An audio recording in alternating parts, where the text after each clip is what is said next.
Bienvenidos al curso de Ciencias Sociales de Tercero Básico, apoyado por la Universidad de San Carlos de Guatemala. El día de hoy vamos a aprender otro tema de importancia, pero antes necesito hacerles algunas preguntas para ver si ustedes han comprendido los temas anteriores. Vamos con la primera pregunta y dice de esta manera: ¿cuál fue el enfrentamiento que benefició a la clase trabajadora en Guatemala en esa época? Muy bien, fue la Revolución de octubre de 1944. La segunda pregunta: ¿quién fue el líder quien acabó con el gobierno de Jorge Ubico? Muy bien, fue Jacobo Arbenz Guzmán. Y la tercera pregunta dice de esta manera: ¿cuál fue la reforma que benefició a la gente campesina en esa época? Muy bien, fue la reforma agraria. Ahora recordemos que fue el conflicto armado.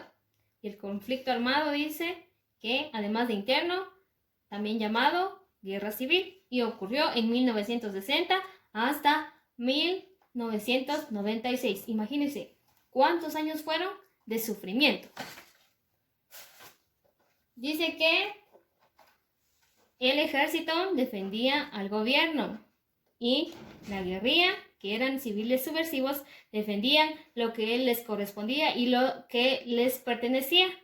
Entonces, ellos fueron protagonistas del conflicto armado interno en Guatemala. Y esto tuvo severas consecuencias y dejó a 250,000 personas, ya sea muertas o desaparecidas. Y en total fueron 36 años de guerra. Entonces, la primera etapa de la guerra civil fue tras intentar el derrocamiento del presidente Miguel Ydígoras Fuentes. Esta acción se emprendió por parte de un grupo de militares jóvenes en el cuartel general Justo Rufino Barrios, también llamado Castillo de San Rafael, Matamoros, el 13 de noviembre de 1960.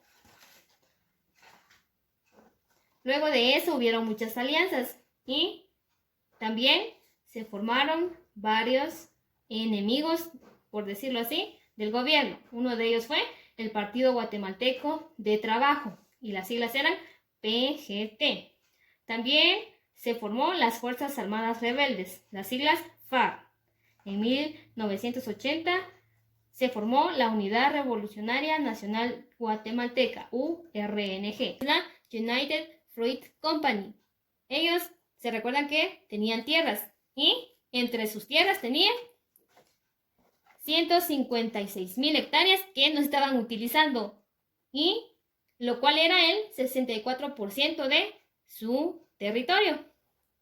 Y eso se les fue arrebatado y dado a los campesinos de la reforma agraria. Entonces ellos recibieron un pago de bonos que correspondía a esas 56,000 hectáreas. Pero ellos, obviamente, no estuvieron de acuerdo con su pérdida.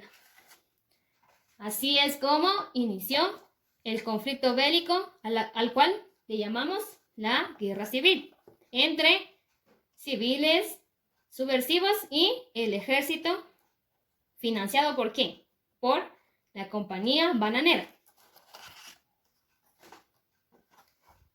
Esa época fue un fuerte clima de ideología. Y aquí aparece la Iglesia Católica, que definió el gobierno de Arbenz mediante la Carta Pastoral del 4 de abril de 1954 y se rebeló en su contra. Decían que el gobierno de Arbenz Guzmán era comunista. Y así es como llegamos a las consecuencias y las causas que dieron origen a la guerra civil. Y dice de esta manera: la deficiente información que existía, también la errónea comprensión de la reforma agraria, también la falta de experiencia de la organización campesina. Y después de todo eso, las consecuencias fueron la política de tierra arrasada. Ahora bien, vemos nuevamente el gran estancamiento de Guatemala. Vamos a realizar una línea de tiempo con fechas importantes del conflicto armado, desde que inició hasta que finalizó. También necesito que coloquen en esa línea del tiempo los protagonistas de esa época. Y recuerden que pueden usar su creatividad en este momento, colocándolo en su cuaderno o de manera digital, ya que necesitamos evidencias para nuestro regreso a clases. Esto ha sido todo por hoy.